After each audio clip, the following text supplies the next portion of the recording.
सती मरत हरिसन बर मागा, जन्म जन्म शिव पद अनुरागा। कि हर जन्म में मैं भगवान शिव को ही पति के रूप में प्राप्त करूं, ये वरदान माता सती ने भगवान से मांगा। इसी कारण योगाग्नि में जो जलता है, योग की अग्नि, योग साधना में जो जल जाए, अर्थात उसने संपूर्ण सिद्धियों को प्राप्त कर लिया, और जो सिद्ध हो जाता है तो पुनः जन्म नहीं लेता। तो माता सती योगाग्नि में जली थी, लेकिन उन्होंने भगवान से वरदान मांगा था कि मुझे हर जन्म में भगवान शिव ही मिले पति के रूप में, इसलिए उनका पुनः जन्म हुआ। जन्म कहाँ हुआ? ते ही कारण हिमगिरि गृह जाई। कहाँ गई? हिमगिरि, पर्वतराज हिमालय। हिमालय या हिमगिरि क्यों कहा जाता है? क्योंकि हिमालय पर बर्फ जमी रहती है, इसलिए उसे हिमगिरि कहा गया, बर्फ का पहाड़।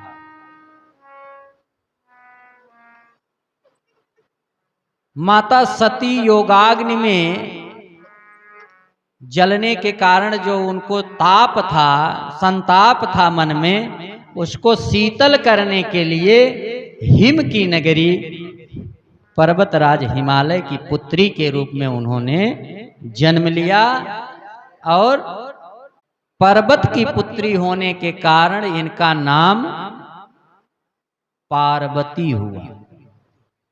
माता पार्वती पर्वतराज हिमालय की पुत्री हैं, इसलिए इनका नाम पार्वती। पार्वती धीरे धीरे बड़ी हो रही हैं।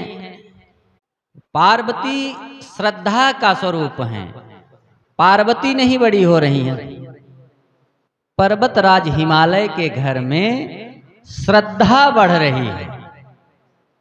जैसे जैसे पार्वती की आयु बढ़ रही है, वैसे वैसे पार्वती श्रद्धा का स्वरूप हैं, तो पर्वतराज हिमालय के घर में श्रद्धा बढ़ रही है। जब श्रद्धा बढ़ती है तो धर्म के प्रति जिज्ञासा बढ़ती है, विश्वास बढ़ता है। बड़ा उल्लास है, बड़ा हर्ष है हिमांचल के घर में। बहुत कुछ उन्होंने दान किया, बहुत कुछ लुटाया, उत्सव मनाया जन्म का। पार्वती के जन्म की सूचना जब नारद जी को मिली, तो नारद जी पीछे रहने वाले कहाँ हैं? नारद जी भी आ गए।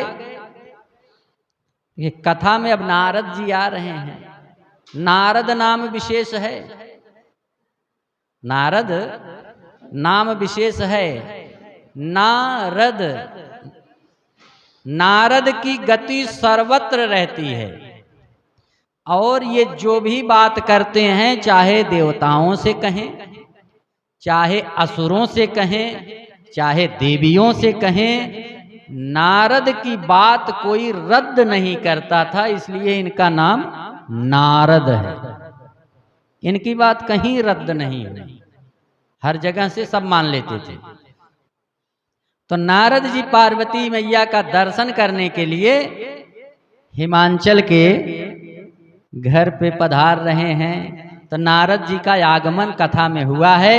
तो नारद जी शांत भाव से नहीं चलते, जब चलते हैं तो बीड़ा बजाते हुए, गाते हुए, भगवान का नाम गाते हुए चलते हैं। कैसे गाते हैं? कि श्रीमन नारायण नारायण नारायण,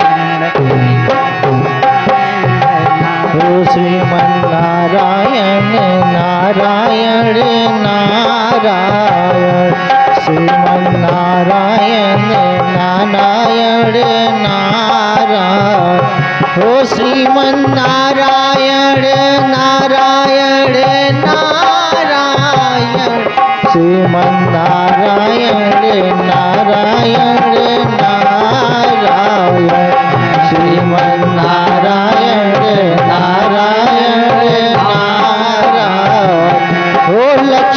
नारायण नारायण नारायण श्रीमन्नारायण नारायण नारायण श्रीमन्नारायण नारायण नारायण श्रीमन्नारायण नारायण नारायण हो श्रीमन्नारायण नारायण नारायण श्रीमन्नारायण नारायण नारायण श्रीमन्नारायण नारायण नारायण।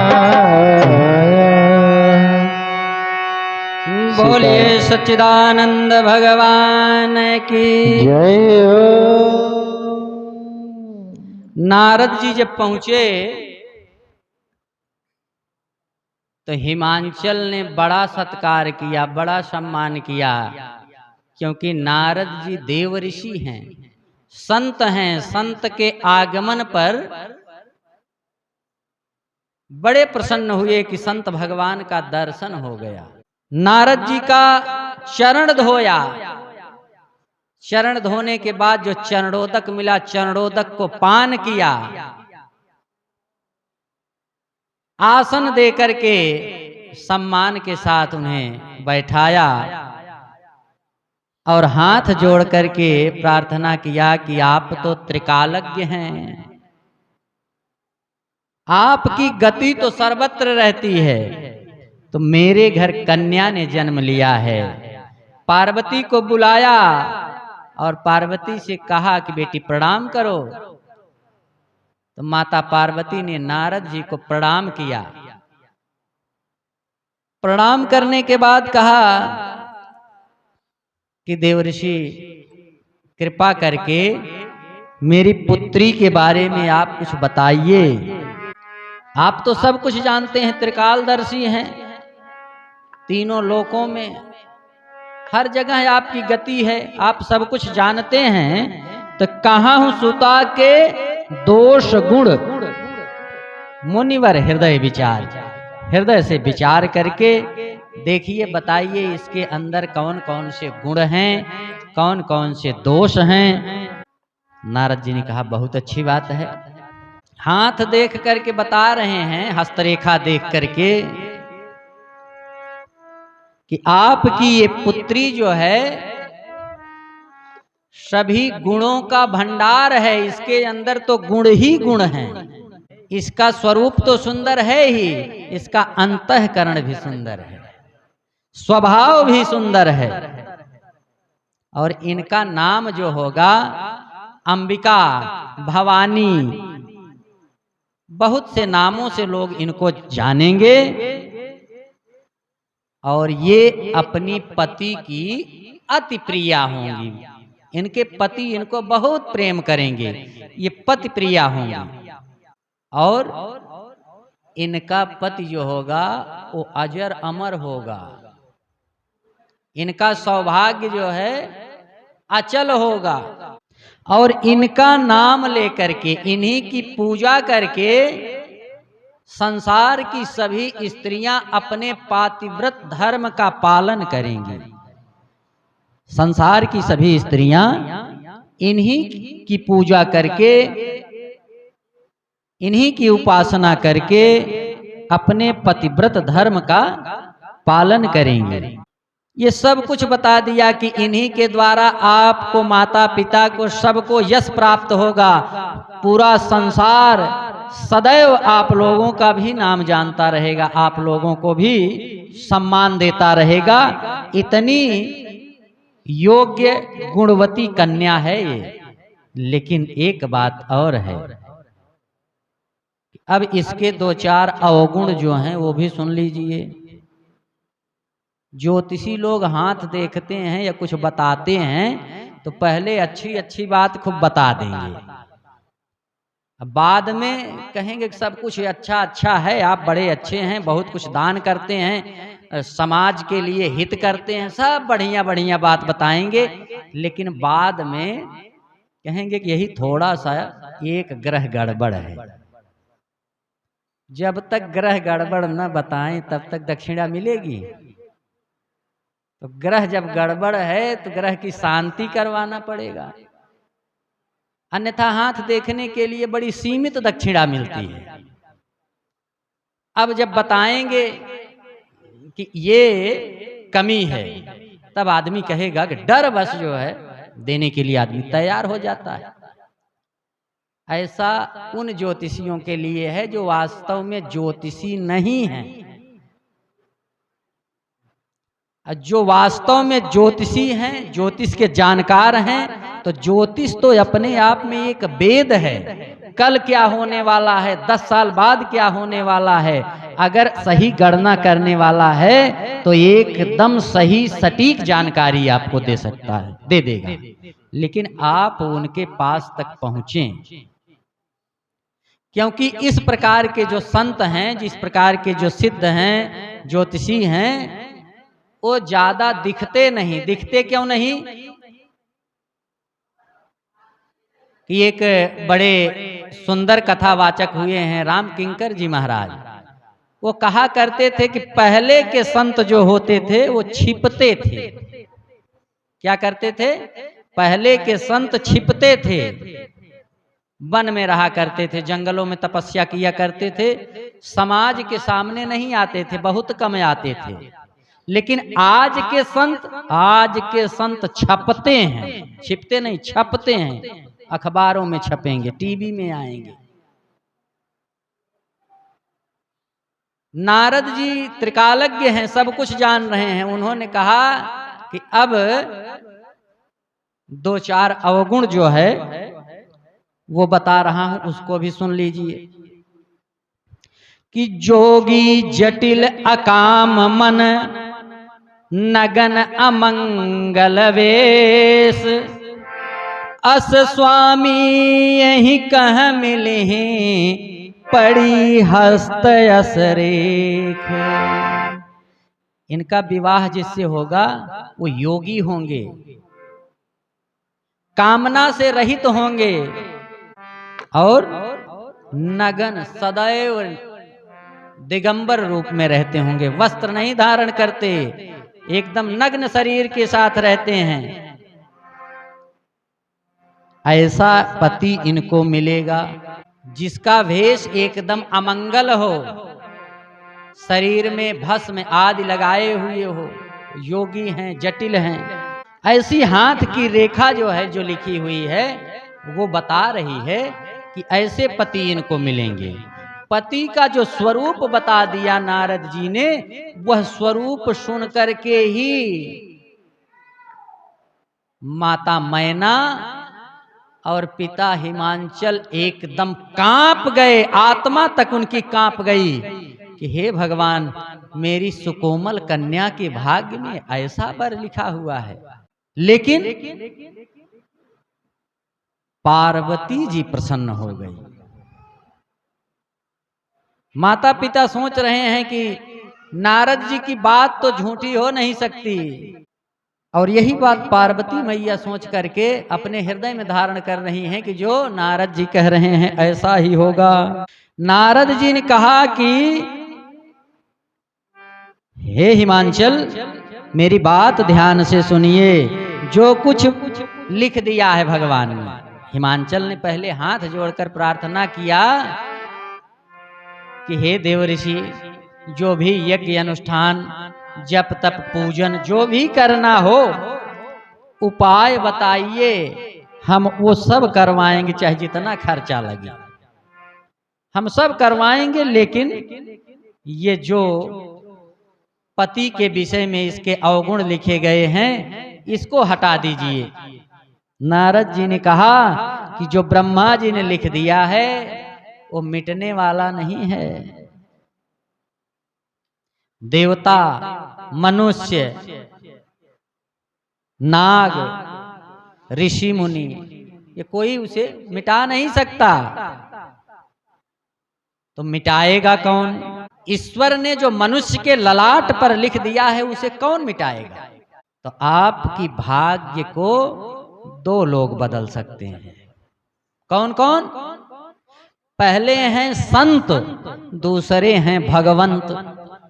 संत और भगवंत की महिमा जो है ये अपरंपार है, अपार है। तुलसी बाबा ने भी लिखा है कि मेटत कठिन कुवंक भाल के। संत और भगवंत जो हैं ये कुछ भी कर सकते हैं। बड़े बड़े संतों का मत है कि भगवान के नाम का जप अगर अनुष्ठान पूर्वक 23 करोड़ जप किया जाए तो व्यक्ति का प्रारब्ध बदल जाता है। उसकी कुंडली, जो जन्म कुंडली होती है, कुंडली एक प्रकार से साफ हो जाती है। जन्मांतर के किए गए पाप पुण्य ये सब फल बदल जाते हैं। कोई भी ज्योतिषी उसके बारे में फिर एकदम सटीक बात नहीं बता पाएगा यदि किसी संत की कृपा हो जाए और संत के चरणों में अपना सिर हो। संत के चरणों में अपना सिर आ जाए, संत हो तब। संत के चरणों में सिर हो तो सिर पे जो मस्तक पे लिखा है, जो गलत बातें लिखी हैं आपके लिए, हानिकारक नकारात्मक बातें लिखी हैं, सब समाप्त हो जाती हैं। नारद जी ने कहा एक बात है, जो सारे अवगुण मैंने बताए हैं ये सारे अवगुण भगवान शंकर के अंदर गुण के रूप में रहते हैं। क्योंकि समर्थ कहूं नहीं दोष गोसाई। जो समर्थ होता है उसके अंदर दोष नहीं होता। अर्थात ये है जिसके अंदर दोष हो वो समर्थ हो ही नहीं सकता। ऐसा नहीं है जो समर्थ है उसके अंदर जो दोष है उनको कहिए दोष नहीं है। जो समर्थ होगा उसके अंदर दोष होगा ही नहीं। जैसे सूर्य हैं, समर्थ हैं, उनकी रोशनी हर जगह पड़ती है, पवित्र स्थान पर भी अपवित्र स्थान पर भी पड़ती है। लेकिन कोई ये कहता नहीं कि सूर्य के उनकी रोशनी अपवित्र हो गई। वो समर्थ हैं, उनके अंदर कोई दोष नहीं है। गंगा जी हैं, बहुत से स्थानों के जल जा जा करके गंगा जी में गिरते हैं।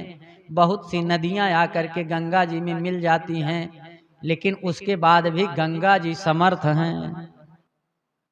उनके अंदर कोई दोष नहीं है। चाहे जितना जाकर के मिला दो सब गंगा जल हो जाता है। तो भगवान शंकर भी समर्थ हैं, उनके अंदर भी कोई दोष नहीं है। ये जो लक्षण मैंने बताए ये सारे लक्षण हैं, लेकिन ये दोष नहीं, ये उनके अंदर गुण के रूप में है।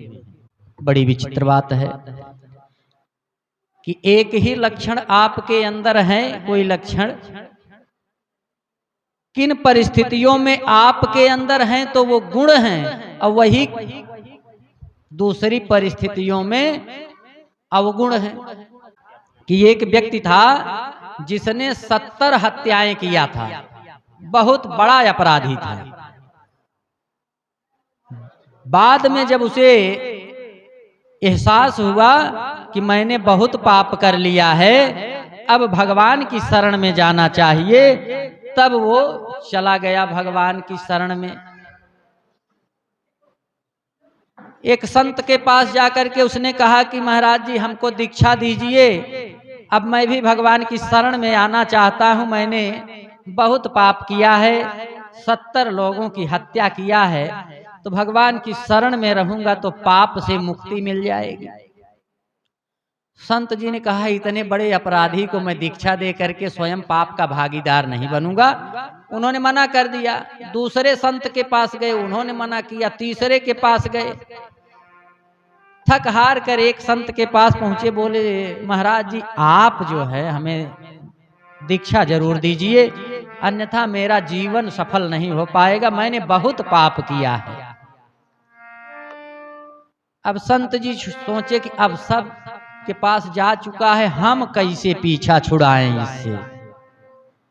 तो एक ध्वज दे दिया, एक झंडा दिया, कहा यही झंडा लेकर के तुम सभी तीर्थों में जाओ, तीर्थ यात्रा करो।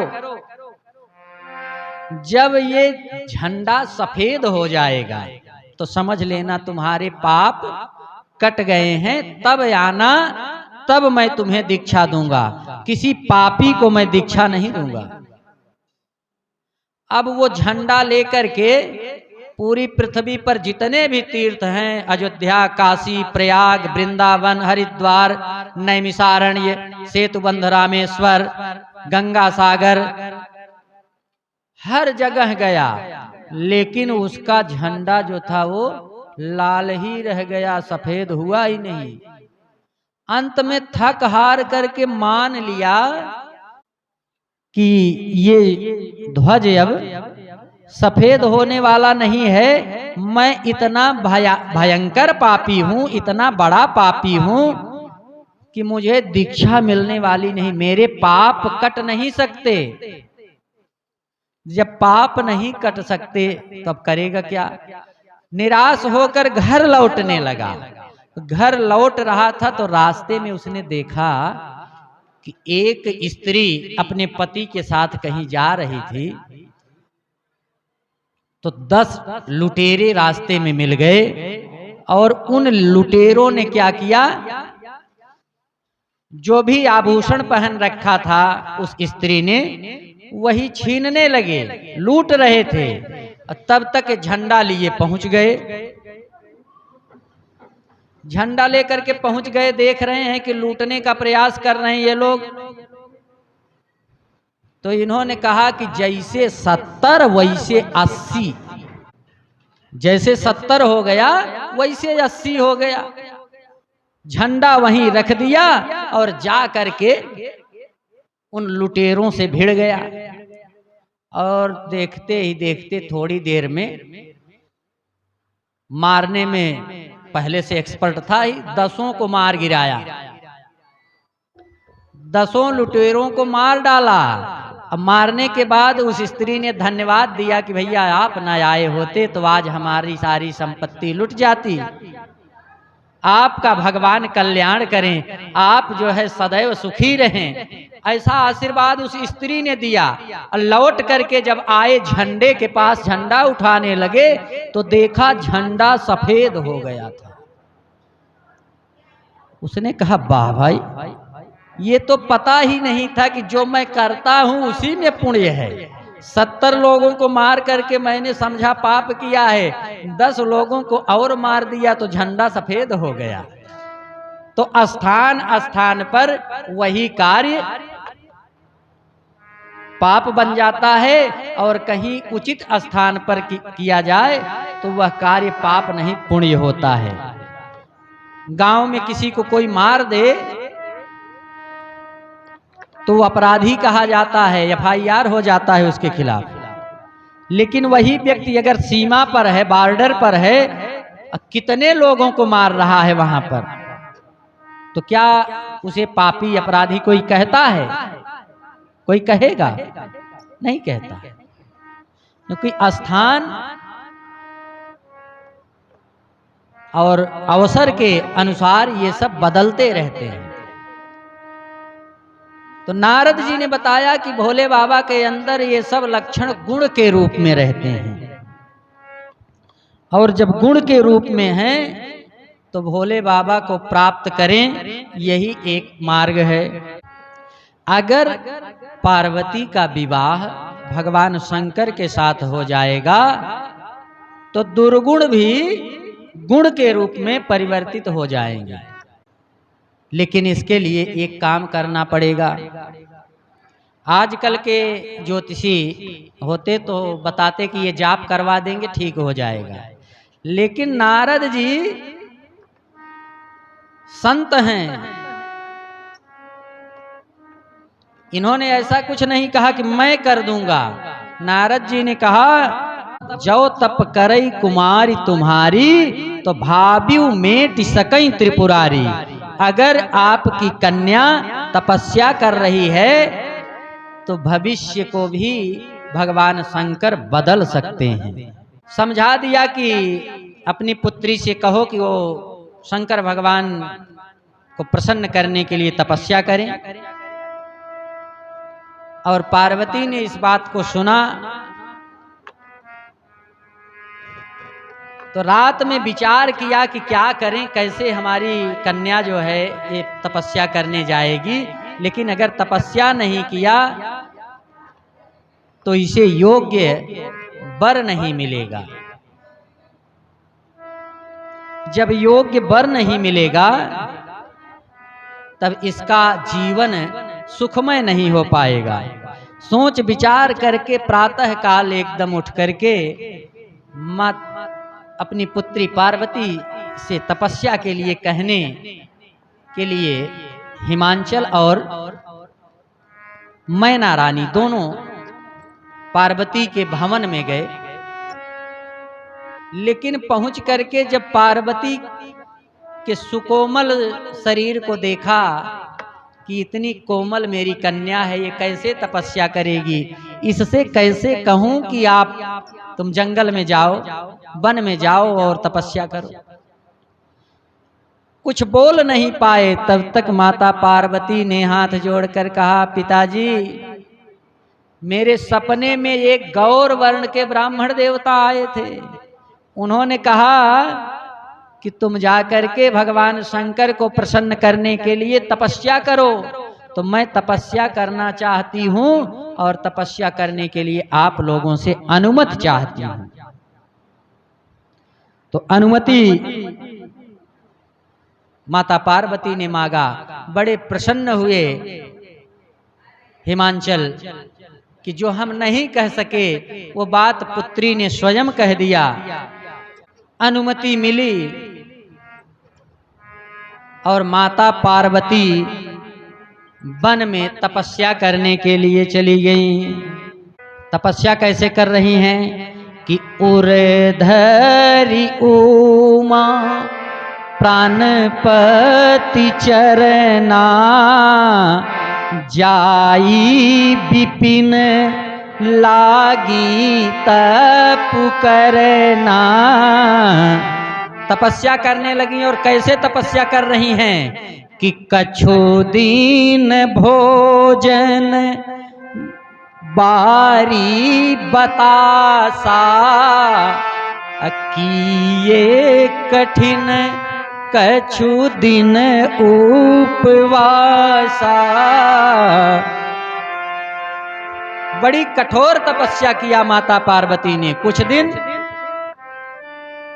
कुछ खा करके, उसके बाद कुछ दिन क्या किया, हवा पी करके, थोड़ा बहुत आहार लेकर के, हवा पी करके, जल पी करके तपस्या किया।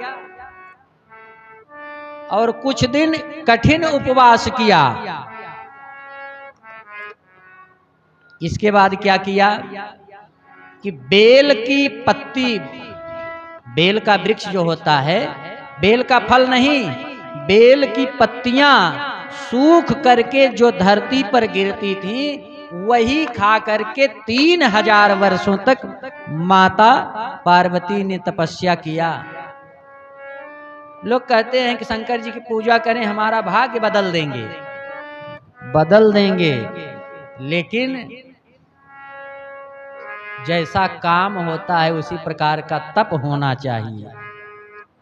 3000 वर्षों तक बेल की सूखी पत्तियां खा करके तपस्या किया है माता पार्वती ने। 3000 वर्ष के बाद उन्होंने उसको भी छोड़ दिया। पुण्य परिहरे सुखाने परना उमहि नाम तब भयउ अपर्णा। 3000 वर्ष के बाद माता पार्वती ने बेल के सूखे पत्तों को भी खाना छोड़ दिया। जब बेल के पत्तों को खाना छोड़ दिया तो माता पार्वती का एक नाम और पड़ गया, क्या? अपर्णा। बोलिए अपर्णा मैया की। तो भगवान विष्णु ने जाकर के आकाशवाणी किया कि भयउ मनोरथ सुफल तव सुनु गिरिराज कुमारी परिहर दुसह कलेश सब अब मिली हैं त्रिपुरारी। कहा कि आपकी तपस्या पूर्ण हो गई, अब जब आपके पिताजी आपको बुलाने आए तो घर चली जाना, तुम्हें अब शिव पति के रूप में प्राप्त हो जाएंगे। बड़ी प्रसन्नता हुई माता पार्वती को, लेकिन फिर भी माता पार्वती भगवान शिव की उपासना वहीं वन में करती रही। एक बात और कहा भगवान ने कि पिता आपके यहाँ से वापस ले जाने के लिए माता पिता आएंगे जब, तो चली जाना, और अगर मेरी बात पर विश्वास न हो रहा हो तो जब सप्तऋषि तुम्हारी परीक्षा लेने आए, तुमसे मिलने आए, तो समझ लेना कि मेरी बात सत्य हो गई, जो मैंने कहा वही सत्य है। वरदान दे करके चले गए भगवान, आकाशवाणी शांत हो गई। अब तक तो आप पार्वती मैया की कथा सुन रहे थे, अब थोड़ा भगवान शंकर के बारे में सुनिए कि जब माता सती ने अपना शरीर त्याग दिया, उसके बाद भोले बाबा की क्या दशा हुई। जब ते सती जाई तन त्यागा, तब ते शिव मन भयउ विरागा। जब से माता सती ने शरीर छोड़ा, तब से भोले बाबा ने एकदम वैराग्य धारण कर लिया। कहीं जाकर के ऋषियों मुनियों को उपदेश देने लगते हैं, जटा जूट एकदम धारण किए हुए हैं, दिगंबर भेष में संपूर्ण पृथ्वी भूमंडल ब्रह्मांड में विचरण कर रहे हैं। कहीं कथा हो रही, सत्संग हो रहा है, कहीं तो वहां जाकर के बैठ जाते हैं, कभी सत्संग सुनते हैं तो कभी कथा सुनने लगते हैं, और कभी बैठ करके कथा कहने लगते हैं, लोगों को सुनाने लगते हैं। कभी भगवान का नाम जपते रहते हैं, कैलाश पे नहीं आए, विचरण कर रहे हैं संपूर्ण लोकों में। इस प्रकार भगवान शिव ने टहलते घूमते विचार किया कि अब बहुत ज्यादा नहीं घूमना है, एक जगह बैठ करके सदा शिव परमात्मा ने ध्यान लगाया। जब ध्यान करने लगे भगवान का, तो समाधि लग गई। भगवान शंकर अखंड समाधि में लीन हो गए। उसी समाधि में लीन थे कि भगवान राम उनके सामने आकर के प्रकट हो गए। राघव सरकार आकर के प्रकट हुए। प्रगटे राम कृतज्ञ कृपाला, रूपशील निधि तेज विशाला। प्रभु ने जगाया कि भोले बाबा नेत्र खोलिए। भगवान राम ने जब जगाया तो भोले बाबा ने अपनी आंखें खोली। आहा, कितना आनंद है। आज दो नेत्र, दो आंखें भगवान राम की और दो आंखें भगवान शंकर की। हरि की हर से मुलाकात हो गई। आज हरि अर्थात भगवान विष्णु और हर भोले बाबा, हरि की हर से मुलाकात हो गई। भोले बाबा बोले, प्रभु क्या आदेश है। भोले बाबा की प्रशंसा करते हुए, उनकी सराहना करते हुए प्रभु राम ने कहा, माता सती ने पार्वती के रूप में जन्म ले लिया है। पूरी कथा सुनाया और कहा कि मैंने उनको वरदान दे दिया है कि शिव तुम्हें पति के रूप में मिलेंगे, इसलिए मैं तुमसे विनती करने आया हूं। कहा, अब विनती मम सुनहु शिव, जो मोह पर निज ने, जाई विवाह शैल जहीं, यह मोहि मागे देहूं। मैं आपसे विनती कर रहा हूं। राम जी ने कहा, मैं विनती कर रहा हूं कि जा करके पार्वती से विवाह कर लीजिए, यही मुझे वरदान के रूप में मैं मांग रहा हूं, दे दीजिए। भोले बाबा ने कहा, ऐसा कैसे हो सकता है। आप मुझसे विनती करें, आप स्वामी हैं, मैं सेवक हूं। मैं आपसे विनती करूं तो करूं, आप मुझसे विनती कर रहे हो, तो ये काम तो बिल्कुल होने वाला नहीं है। तो भगवान ने कहा ठीक है, अगर सेवक समझ करके मेरी विनती नहीं सुन रहे हो तो अपना मित्र समझ करके मेरी बात को स्वीकार कर लो, जाकर के विवाह कर लो। भोले बाबा ने कहा मित्रता हमसे और आपसे कब हो गई? मित्रता तो बराबरी वालों में होती है। कहा कि मित्रता बराबरी वालों में होती है, शत्रुता भी अपने से बराबरी वालों से करनी चाहिए, और शादी और विवाह भी अपने से बराबर वालों में होना चाहिए। तो मैं तो आपका दास हूं, तो दास जो है स्वामी से मित्रता कैसे कर सकता है? भगवान ने कहा कि ठीक है, अब मैं आपको आदेश दे रहा हूं। कहा कि मैं आदेश दे रहा हूं। कहा हाँ, अब ठीक है, अब जो आप आदेश देंगे वो मैं स्वीकार करूंगा। तो विवाह करने के लिए भगवान शंकर से भगवान राम ने कहा। भगवान विष्णु ने दो लोगों को ही विवाह करने के लिए प्रेरित किया है। भागवत कथा में करदम ऋषि की कथा आती है, तो करदम ऋषि से भी विवाह करने के लिए भगवान विष्णु ने कहा था, और यहाँ भगवान भोलेनाथ को विवाह करने के लिए प्रेरित कर रहे हैं। भोले बाबा ने कहा कि आपकी आज्ञा को मैं अपने सिर पर धारण करता हूं। जो आप कह रहे हैं आपकी आज्ञा सिरोधार्य है, सिर पर धारण कर रहा हूं। भगवान राम ने कहा भोले बाबा मेरी आज्ञा को सिर पर मत धारण कीजिए। कहा क्यों? कहा कि आपके सिर पर तो गंगा जी प्रवाहित होती रहती हैं, कहीं गंगा की धारा में मेरी आज्ञा बह गई तो आप भूल जाओगे। तो क्या करें कि मेरी आज्ञा को हृदय में धारण कीजिए और जाकर के विवाह कर लीजिए। विवाह के लिए प्रेरित करके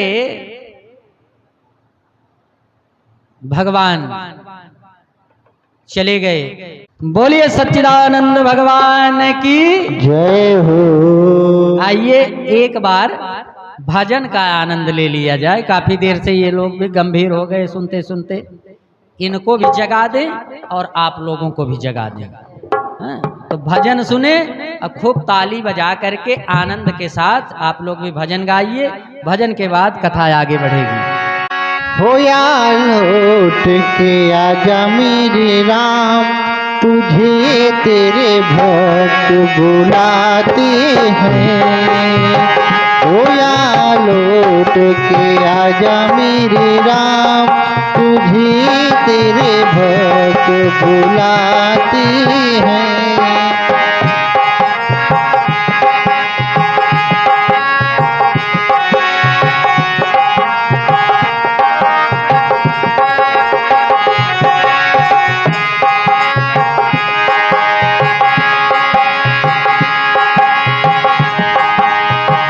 वो मेरा सोना पड़ा रे संगी, तुझे तेरे भक्त बुलाते हैं।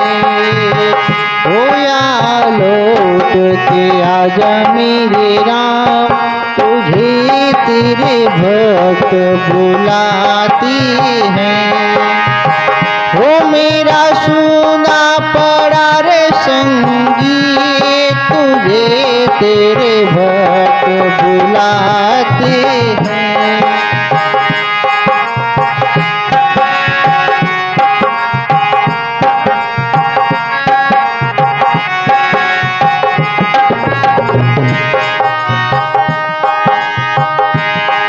वो एक पल है हंसना, एक पल है रोना, कैसा है जीवन का नाता।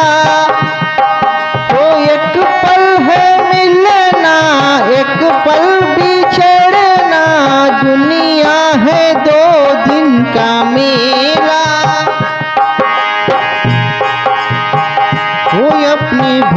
तो कितने पुकार, तुझे तेरे भक्त बुलाते हैं। होया लौट के आजा मेरे राम, तुझे तेरे भक्त बुलाते हैं।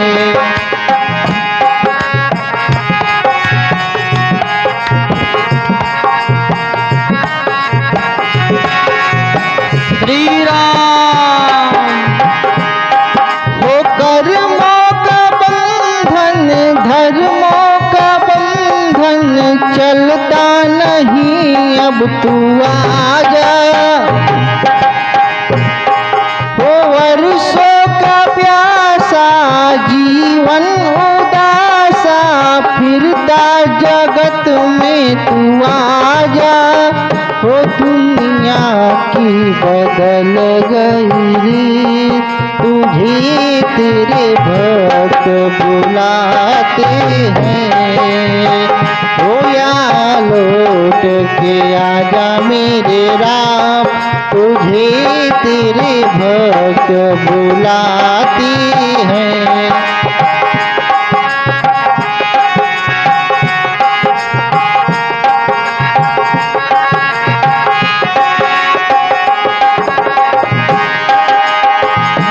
मेरा सूना पड़ा रे संगी, तुझे तेरे भक्त बुलाते हैं।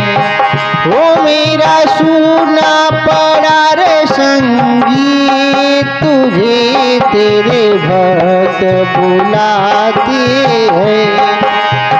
होया लौट के आजा मेरे राम, तुझे तेरे भक्त बुलाते हैं। होया लौट के आजा मेरे राम, तुझे तेरे भक्त बुलाते हैं। वो मेरा सूना पड़ा रे संगी, तुझे तेरे भक्त बुलाते हैं।